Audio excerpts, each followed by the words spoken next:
پہلا گناہ اللہ تعالیٰ کے ساتھ کسی کو شریک کرنا ہے۔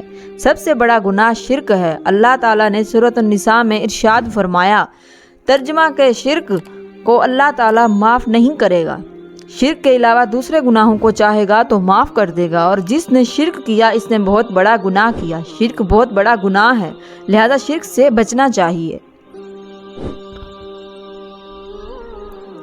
دوسرا گناہ جادو کرنا ہے۔ جادو کرنا بھی بہت بڑا گناہ ہے۔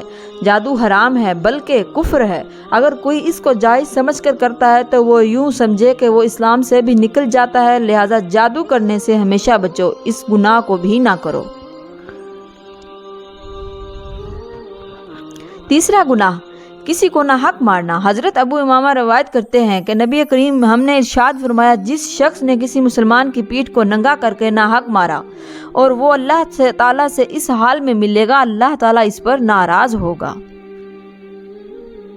چوتھا گناہ سود کھانا۔ قرآن پاک میں اللہ تعالیٰ فرماتا ہے، جو لوگ سود کھاتے ہیں تو کل قیامت کے دن قبروں میں اس شخص کی طرح اٹھیں گے جسے کسی کو جن بھوت نے لپٹ کر پاگل بنا دیا ہو۔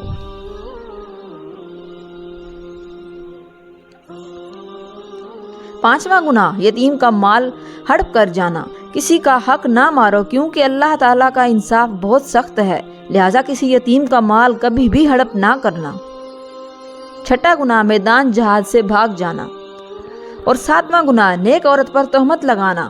سورہ نور سورت نمبر 24 آیت نمبر 4 پڑھیے۔ ترجمہ وہ لوگ جو پاک دامن عورت یا پاک صاف عورت پر الزام لگا دیتے ہیں، حالانکہ وہ اچھی نیک گھرانے کی عورت ہے، پردے والی ہے، نماز روزہ کرنے والی ہے۔ قرآن پاک کہتا ہے جو اپنی زبان کھولیں گے الزام لگانے کے لیے اگر ان سے گواہی مانگی گئی اور مانگی جائے گی